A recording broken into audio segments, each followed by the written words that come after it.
gitu. Jadi kayak nggak mau lah, tak maafin ntar aku maafin, dia begitu lagi sama aku, kayak gitu. Kalau kita ingin membangun perasaan yang lapang dada, kemudian memaafkan, berarti ide dasar yang harus kita bangun, yang harus kita tanamkan di dalam diri kita adalah obrolan ruang tamu. Assalamualaikum warahmatullahi wabarakatuh. Ketemu lagi ya teman-teman solihah dimanapun berada. Masya Allah ya, kita sudah di segmen keberapa ya teman-teman?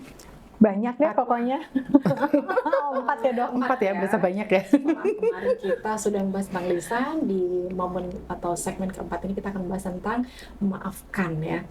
Nah, pasti kita pernah mengalami rasa bersalah atau ya di dalam lingkungan kita, keluarga kita, atau mungkin teman-teman kita. Nah, mungkin kadang luka hati itu seperti sesuatu yang tertinggal gitu. Kadang berat banget untuk maafin ya, entah itu kepada anak kita, suami kita, atau mungkin teman kita.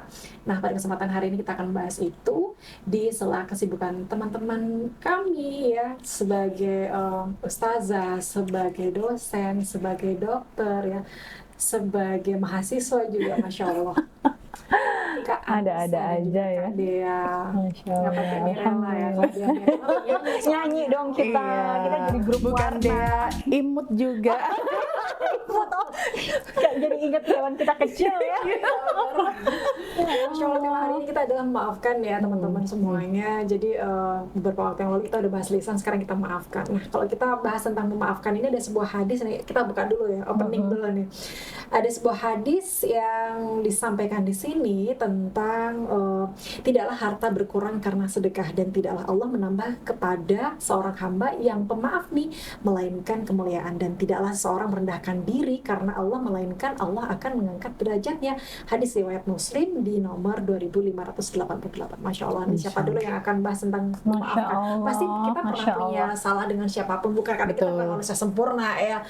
Pagi hari ini udah punya salah dengan suami karena harus bohong sedikit, maaf ya, walaupun mungkin masih ada kurang enak body, bentar aja, nggak lama, iya tapi cepet pulang ya. Dan ternyata sebentarnya 5 jam. Ya. Tapi jadi sehat kembali karena memang dengan ketemu teman itu jadi kayak Itu fresh ya. fresh gitu ya. Tapi ngomong-ngomong, kalau soal salah itu kan nggak cuma sama orang ya, tetapi kepada Allah, kepada diri sendiri, kepada orang lain. Ya kan ada 3 dimensi juga tuh yang harus kita telah ya dok ya. Dan kalau di kesehatan mental juga gitu ya dok sebetulnya. Iya. Dan banyak orang yang jadi terganggu ya mentalnya juga, salah satu ya, karena kan penyebab gangguan mental tuh banyak ya. Ada juga yang karena tidak memaafkan atau belum memaafkan, bahkan paling banyak itu juga malah belum memaafkan dirinya sendiri gitu. Ternyata kita bisa juga menzalimi diri kita sendiri gitu ya. Memang memaafkan itu, orang suka bilang gini, kamu sih gampang ngomong maafin, kamu nggak jadi aku gitu kan. Atau maaf yang hanya di bibir aja, aku maafin, betul. tapi sebetulnya hati masih gondok. Karena jadi penyakit ya, betul. gitu. Karena memang memaafkan itu memang sebuah keterampilan sebenarnya ya, yang memang harus kita latih ya. Nah, maka itu butuh juga ilmu tentang memaafkan, karena kalau kita nggak ngerti sebenarnya maafin ngapain sih, karena banyak orang juga berpikir sulit memaafkan itu karena apa, merasa bahwa enak di elu dong kalau aku maafin gitu kan. Kadang bapaknya tinggal juga yang mami ego dan orang juga sulit memaafkan itu diantaranya karena dia khawatir tersakiti lagi gitu. Jadi kayak nggak mau lah, tak maafin ntar aku maafin, dia begitu lagi sama aku, kayak gitu. Dan juga bisa jadi karena luka-luka di masa lalu. Jadi menyebabkan seseorang susah untuk memaafkan. Jadi memang benar-benar kita tuh butuh ilmu tentang memaafkan. Dan sebenarnya kalau kita ingat, ada sebuah hadis ya, hadis sebentar saya lihat nih dari mana ya hadisnya, yang mengatakan ada 3 amalan.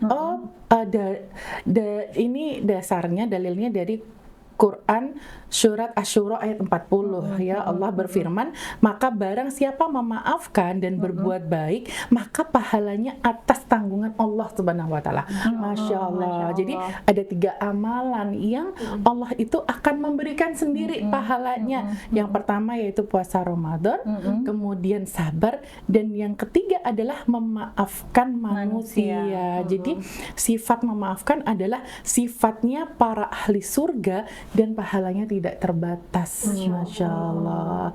Nah, maka kalau tujuan kita memaafkan itu bukan karena ya untuk Allah gitu ya, mencari pahala dari Allah, ridhonya Allah, itu pasti berat sekali. Makanya segala sesuatu itu ternyata juga harus berangkat dari konsep dasar ya, konsep dasar, ide dasar apa yang menggerakkan manusia itu dalam membangun perasaannya dan juga membangun perbuatannya.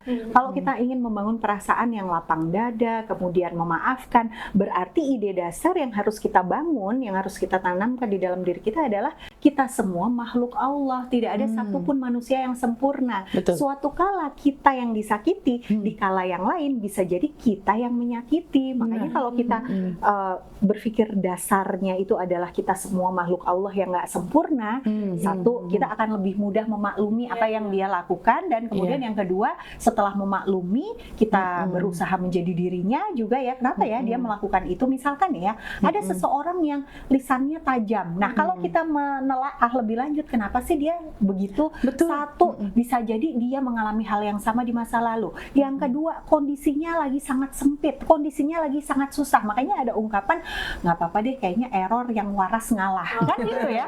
Gitu. Berarti kalau ada orang yang ya dia kayak nyakitin orang gitu, berarti mungkin dia juga ada kondisi yang nggak enak. Nah, kalau kita bisa memahami hal itu, maka lebih mudah bagi kita untuk memaafkan dia. Iya, kan? Kita jadi maka itu ada kata bahwa sesuatu terjadi pasti ada alasannya. Kayak banyak ya contoh-contoh peristiwa ya yang kalau ikut pengajian tuh ustadz-ustadzah tuh sering menceritakan juga ada salah satu kisah nyata tuh ya, seorang astronom. Jadi di Amerika Serikat kalau nggak salah pada waktu itu NASA itu sedang mencari dari sipil gitu ya untuk ikutlah di perjalanan antariksa gitu. Pokoknya itu di penyaringan begitu.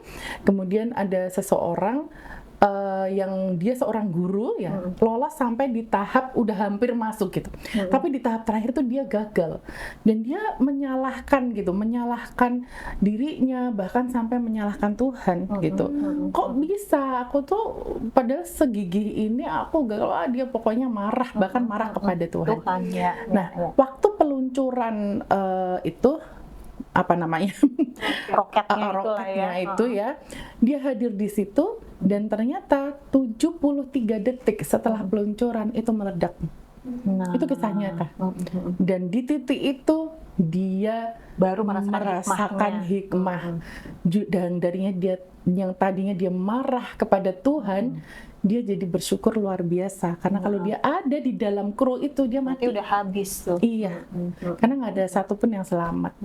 Nah, maka hikmah dari cerita itu ketika kita mengalami suatu kejadian atau bahkan kita disakiti orang sekalipun, pasti sebenarnya ada sesuatu yang bisa kita pelajari. Ada hikmah dalam maka perbuatan. Hikmah itu sebenarnya bisa untuk diri kita, bisa juga untuk orang lain yang mendengarkan cerita kita atau melihat peristiwa itu. Nah, memang tidak mudah ya mengambil hikmah itu karena tadi dilatar belakangi oleh banyak hal, bagaimana tadi juga keilmuannya, bagaimana dia konsep berpikir tentang kehidupan untuk bisa mengambil hikmah tadi. Karena bisa jadi hikmah itu kan tidak langsung didapat di saat itu, tapi di kemudian hari, oh ternyata peristiwa itu ada hikmah baiknya untuk saya itu. Nah, itu yang bisa jadi kemudian setelah kita mengambil hikmah itu membantu kita untuk lebih mudah memaafkan gitu. Dan kalau ujian itu, kalau kita tarik tadi di dalam konsep Islam, kalau ternyata kita mampu memaafkan, lapang hati dan berefek juga pada kesehatan. Terus yang berikutnya tadi ada pahala dan derajat yang lebih tinggi. Jadi ternyata Allah juga udah kasih nih konsekuensi bagusnya tuh kalau kita berjuang, yang tadi kata Dokter Dea nggak mudah loh memaafkan, melepaskan, memaafkan diri sendiri. Kalau tadi ada luka dengan orang tua misalkan ya, apalagi keluarga ya, sebaik-baiknya seseorang itu kan adalah dia yang paling baik kepada keluarganya. Jadi kalau kita bisa memaafkan orang lain, kita bisa memaklumi orang lain, masa kita nggak bisa memaklumi keluarga kita sendiri sih, nggak bisa memaafkan keluarga kita sendiri sih gitu ya. Jadi ya alhamdulillahnya nih kalau kita balikin lagi konsep Islam, tidak ada yang rugi sebetulnya. Jadi semakin lapang diri kita, semakin kita bisa melepaskan ya, memaafkan, melapangkan hati ya, semakin besar pahala yang Allah janjikan untuk kita. Betul. Tadi kenapa Dok ngomong-ngomong? Ngomong-ngomong itu lebih susah mana sih, memaafkan sama minta maaf sama memberi maaf. Lebih susah memberi maaf deh kalau saya. Kalau dokter? Memberi maaf ya. Kayaknya sih mungkin memberi maaf ya. Ya kan sama kan? Oh, kita setipe ya guys. Kan kalau minta maaf kayak kalau aku masih ringan aja ya. Lebih oke lah gitu ya. Siapapun yang salah ya. Misalkan itu yang salah suami atau yang salah kita, tetap minta maaf tuh kayak memberi maaf tuh memberi maaf mencairkan suasana sih, walaupun dia yang salah. Suami itu selalu salah, soalnya kan Mas, kita aja manggilnya Mas salah. Ya Allah, suami maaf ya. Ya, ikhlasnya kenapa itu? Kenapa memberi maaf? Kalau dari Mama Ica dulu nih, kenapa memberi maaf? Memberi maaf itu berat karena berkaitan dengan hati dan ego. Kadang-kadang saya pribadi suka menilai, saya tuh orangnya sudah sangat lapang loh, tapi kalau masih di ngonoke juga kan gitu ya, masih dizolimin juga, wah, nah gitu. Padahal Allah ya ujian Allah gitu, tapi yang menambah nine nih, alhamdulillah saya belajar. Iya, saya juga punya ego kadang-kadang begitu. Ya apalagi tapi memaafkan gampang ya. Gini, memaafkan di mulut, tapi memberi maaf secara mulut itu secara lisan itu mudah. Tetapi kadang-kadang hati ini yang masih ada debu-debu, friksi ya. Nah betul. Kalau beban-beban itu ini pengalaman ya yang aku rasakan. Justru aku itu ada satu proses memaafkan yang lama ya. Ada seseorang gitu, tapi insya Allah, alhamdulillah, insya Allah sekarang udah clear gitu. Dan tahu nggak berapa hitungannya? Berapa tahunan? Kalau aku hitung-hitung ada 10 tahun. Astagfirullahaladzim.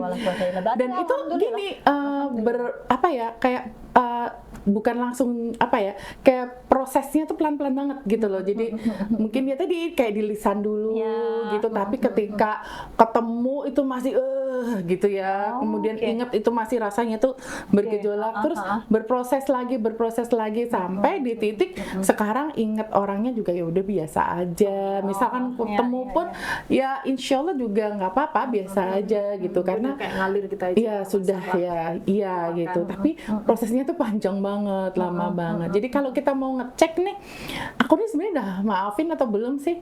Ya coba aja kalau ingat peristiwanya, ingat orangnya, di hatimu gimana. Kalau kita masih tadi ada sengkring-sengkring gitu ya, kesetrum listrik gitu ya. Cek dulu ya itu ya mungkin belum 100% gitu. Tapi kalau sudah memang benar-benar kita ini ya biasa aja, sudah legowo itu insya Allah kita sudah bisa memaafkan. Tapi bukan yang memaafkan itu harus ada akad ya. Maksudnya kita harus benar-benar real, salaman, kemudian diucapkan lisan. Iya, pada saat itu sudah terjadi, sebetulnya di dalam Islam insya Allah Allah juga sudah meridoi gitu ya. Kita memohon ridhonya Allah, meskipun ada di dalam hati, itu adalah komunikasi kita kepada Allah bagaimana. Yang penting orang yang kita bermuamalah tadi itu ya sudah ada saling bermaafan gitu. Itu sudah oke sih sebetulnya. Makanya kan ada kebiasaan maaf-maafan itu sebetulnya baik sekali sih sebenarnya. Ya kan kita setahun sekali cari lebaran. Jadi kalau tadi kita sudah bersalaman, berakad memaafkan, tapi sisa-sisanya tadi diselesaikan di belakang, betul. Yang penting kita berproses terus untuk sampai benar-benar memaafkan. Dan tidak ada kezoliman kelanjutannya ya. Sampai kita tiada, pokoknya jangan sampai masih ada rasa gitu ya. Iya, itu cara mengukurnya tuh gitu. Kalau aku malah justru nggak tahu apa-apa tiba-tiba dizolimi sama orang. Tapi aku yang minta maaf. Oh gitu. Masya Allah. Kenapa tuh? Karena Mamzuli mungkin sangat mengganggu sekali. Jadi saya nggak tahu tiba-tiba kok saya kok kayak dimusuhin ya sama orang itu. Oh gitu. Sampai kemudian nggak pernah senyum segala macam. Sampai suatu ketika saya nanya, mohon maaf saya salah apa ya? Saya pengen minta maaf nih kalau saya ada salah. Masya Allah. Tapi malah di belakang itu saya diomongin kerjaan ini segala macam. Padahal niat saya benar-benar baik karena saya setelah tahu bahwa kita memang harus memaafkan. Allah aja maafin segala betul. salah. Tetapi kita dengan manusia kenapa kok sampai segitunya? Padahal dia yang salah dan saya ngerasa kayak dijauhin saja. Saya minta maaf. Nah setelah pas itu Masya Allah. jadi beda gitu loh. Terus malah diomong-omongin di belakang. Tapi saya terus mikirnya gini, nggak apa-apa lah, mudah-mudahan dengan ini malah jadi mengurangi dosa-dosa saya. Iya betul. Gitu. Iya betul. Ya kadang-kadang memang ada gangguan. Gitu. Terus kayak banyak acting segala macam. Padahal niat saya benar-benar hanya ingin ya Allah, saya ridho dizolimi, tapi saya mau minta maaf kalau waktu itu. Setidaknya menggugurkan kalau ada sesuatu dari sisi kita gitu ya. Kan kita juga takut juga ya. Iya, saya gitu. Ada apa-apa kok nggak ada salah. Tapi saya perasaan kan nggak bisa dibohongin ya. Iya, ada yang beda nih gitu ya. Beda. Tapi beberapa tahun ini kok udah beda, udah sama aku ngobrol biasa. Oh ya udah. Mungkin dia juga udah clear juga. Perasaannya. Mungkin ya kadang kan kita nggak ngerti ya, di masyarakat itu tersinggung apa gitu. Padahal kita nggak masalah juga. Terus makanya saya minta maaf, malah dia jadi nggak ngerasain. Tapi alhamdulillah sudah netral. Nah, kayak itu pernah terjadi nggak sih kayak gitu sama teman-teman? Iya, pernah juga gitu. Nah, karena gini juga ya, ada orang yang kemudian marah atau apa ya, jadi tidak nyaman dengan kita, itu karena omongan orang gitu. Bisa jadi. Jadi kayak dikomporin atau diadu domba gitu loh. Padahal faktanya nggak seperti itu. Maka ya balik lagi Mbak, komunikasi itu. Betul, komunikasi itu emang penting ya, Masya Allah. Dan kita kalau udah ngaji gini kan memang kayak punya kebiasaan setiap selesai bermajelis kita maaf-maafan. Terus sampai ketemu lagi ya mohon maaf lahir batin ya kalau ada apa-apa gitu kan. Itu kayak jadi kayak kebiasaan baru yang bagus. Ya kan? Bersalaman dan segala macam itu kan menggugurkan dosa-dosa kecil ya. Gitu. Mungkin yang susah juga tuh memaafkan orang serumah. Itu penting banget. Kayaknya bukan serumah lagi, seranjang serumah. Saya pribadi ada kisah yang siapa tahu juga bisa memotivasi teman-teman, menginspirasi juga ya, semoga gitu. Karena saya punya ujian ini Dok dan Mam Zuli, orang tua itu kan berpisah waktu remaja dan ada hubungan yang memang kurang baik karena kurangnya ilmu ya, karena kita memang kalau hidup di lingkungan sekarang, di situasi sekarang itu tidak lepas dari yang namanya perang pemikiran yang itu mempengaruhi pola pikir dan pola sikap ya, termasuk juga dalam mengelola emosi. Nah ceritanya tuh dulu berpisahnya itu karena kekerasan dalam rumah tangga ya gitu. Nah ayah itu keras sekali itu sama saya, padahal saya anak pertama perempuan ya, betapa patah hatinya seorang anak perempuan yang hubungannya ya jadi fatherless tuh ya, agak-agak in juga tuh belakangan ini kan.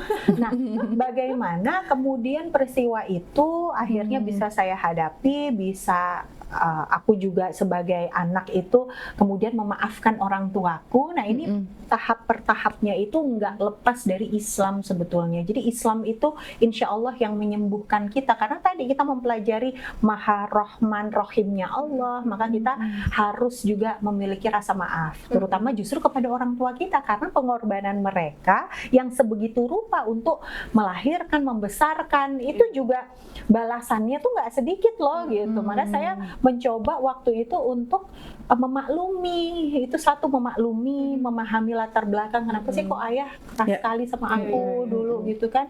Cinta pertamaku loh terkoyak ya, istilahnya patah hati yang terdahsyat adalah pada saat anak perempuan pertama hubungannya nggak baik, apalagi sampai ada kekerasan di situ dan lain sebagainya.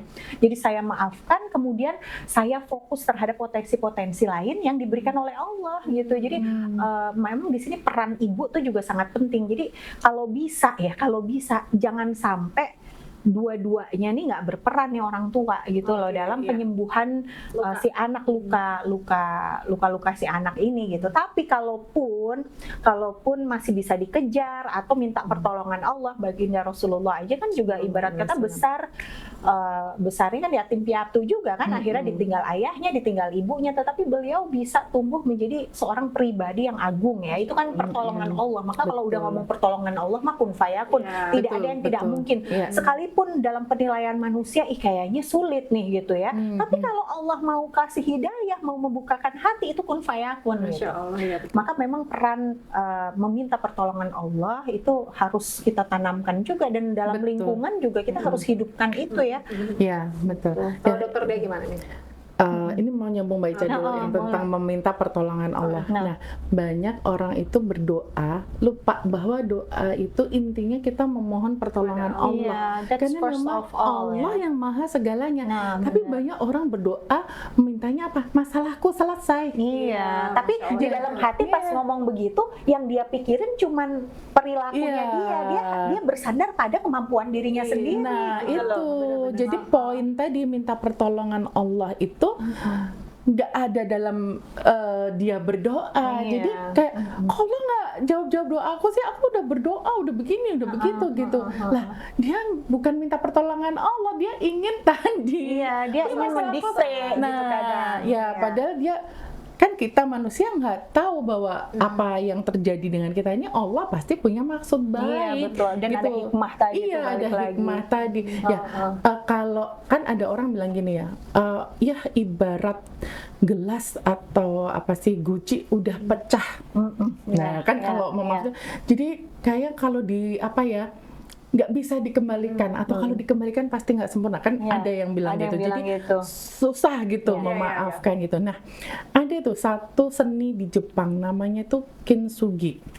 Jadi itu seni untuk apa? Mengembalikan atau merangkai kembali tembikar yang pecah itu dengan apa? Lem emas. Jadi dia jadi sebuah karya. Nah ini gambarnya ya kintsugi ya. Itu Mas Delis tuh ya cari gambarnya. Malah jadi cantik gitu kan. Luka-luka itu akan membuat kita lebih bijaksana. Dia sudah gitu, pecah, terbelah-belah, tapi kemudian dirangkai dengan tadi karena bisa mengambil hikmah ya. Jadi ada lem emasnya yang kemudian justru memperindah ternyata, jadi cantik padahal tadinya sudah. Iya betul. Jadi filosofi kesenian itu ternyata ya itu tadi, ketika kita melihat sebagai sesuatu kayaknya udah nggak bisa, udah hancur nih, udah pasti akan lukanya, bekasnya masih ada, tapi kalau kita tahu mengambil hikmah tuh ibarat kita mengukir itu akhirnya bisa menjadi hiasan yang bisa kita nikmatin keindahannya itu. Dan manusia itu sebetulnya dia akan tumbuh, dia akan semakin bijaksana di tengah penderitaan. Seseorang yang dia tidak merasakan rasa sakit ya, kan ada ungkapan what doesn't kill you make you stronger. Sebetulnya sesuatu yang dia sakit sedikit-sedikit itu justru akan membuatmu lebih kuat, kan? Membuatmu lebih bijaksana gitu. Seseorang yang dia tidak pernah sama sekali merasakan penderitaan, dia nggak akan jadi orang baik gitu kan. Dia tidak akan kuat gitu, dia akan manja, dia akan lemah gitu. Jadi maka hikmahnya adalah sehat jiwa yang sehat itu bukan melulu dia tidak pernah tersakiti sama sekali kebahagiaan gitu ya. Tapi juga tadi di atas penderitaan, tapi penderitaan ini dalam tanda kutip yang bisa mendewasakan dengan pola pikir dia nanti. Bagaimana dia merespon, kemudian tadi mengambil hikmah dari yang tanda kutip dianggap penderitaan, karena kan yang kasih nama penderitaan sebenarnya kita ya. Iya benar. Tapi bagi Allah itu semua nggak ada yang nggak baik. Nggak ada yang nggak baik. Semua baik bagi kita. Iya, itu. Keren banget ya. Kita nyadar terlalu melo-melo ya, terlalu mendramatisir. Padahal sebenarnya Allah sedang menguji, kemudian akan memberikan sebuah hadiah yang luar biasa. Betul. Iya, insya Allah amin. Berprasangka baik terus dan tadi melapangkan hati, mudah memaafkan, ya itu pasti akan membuat kita lebih ringan juga ya dok ya dalam melangkah ya dalam menjalani kehidupan. Ngomong-ngomong hati nih ya Mbak Ica ya, mungkin next time kita ngobrolin soal hati. Karena hati ini ya kalau tidak kita beri makan yang baik, bisa jadi penyakit hati. Dan penyakit hati ini berbahaya pastinya. Jadi kita harus ngerti sih apa sih macam-macamnya penyakit hati. Dan ini kan jadi menjadi pintu setan. Betul. Itu tadi kan nggak bisa memaafkan, lama-lama pintu setan dendam, senang ngebales. Jadi terus nanti jadi dengki ya. Dengki itu kan kalau lihat orang lain senang, kalau lihat orang lain susah kita senang gitu. Naudzubillah min dzalik kan. Mengerikan. Ada lagi nih Cukup ya mungkin. Cukup, ya. nanti kita lanjut di semoga- penyakit hati ya. Iya, penyakit sesi hati ya. selanjutnya. Semoga dengan ini nanti teman-teman obrolan ruang tamu juga semakin termotivasi ya. Iya. Yang mungkin masih belum bisa memaafkan, jadi termotivasi untuk belajar lagi ilmu memaafkan Betul, ya. betul. Dan yuk kita bareng-bareng untuk bisa memaafkan diri kita sendiri, orang-orang yang ada di sekitar kita. Dan Siapapun. juga mohon ampun kepada Ya, betul, Allah. betul, Karena salah betul. kita paling banyak nih sama Allah, ya Betul Allah. sekali. Dan teman-teman semuanya di obrolan ruang tamu ini kameranya mana nih? Ini atau itu? Ini, ya nggak apa-apa lah. Nah, teman-teman kalau pengen request apa yang akan kita obrolin di sesi-sesi Boleh selanjutnya, komen. Oh, boleh banget. Silakan. Dan juga jangan lupa like and subscribe di obrolan ruang tamu. Jangan lupa bunyikan loncengnya. Ya. Terus sedikit terakhir yang akan saya sampaikan, hidup ini terlalu singkat untuk terus membawa luka. Kadang maafkan bukan soal orang lain, tapi tentang kita yang ingin merdeka dari sakit hati. Wah, ada sebuah hadis juga nih, Rasulullah SAW bersabda, barang siapa memaafkan maka Allah akan memaafkannya. Ya, kita pamit undur diri, sampai ketemu di sesi selanjutnya dengan tema-tema yang lebih seru lagi, dan sekali lagi kita tunggu komen teman-teman semuanya untuk tema-tema selanjutnya ya. Jangan lupa di kolom komentar. Saya Zuli Kurniawati. Saya Dea. Saya Anissa. Sampai Undur diri. jumpa. Sampai jumpa. Wassalamualaikum warahmatullahi wabarakatuh. Waalaikumsalam. Waalaikumsalam warahmatullahi wabarakatuh.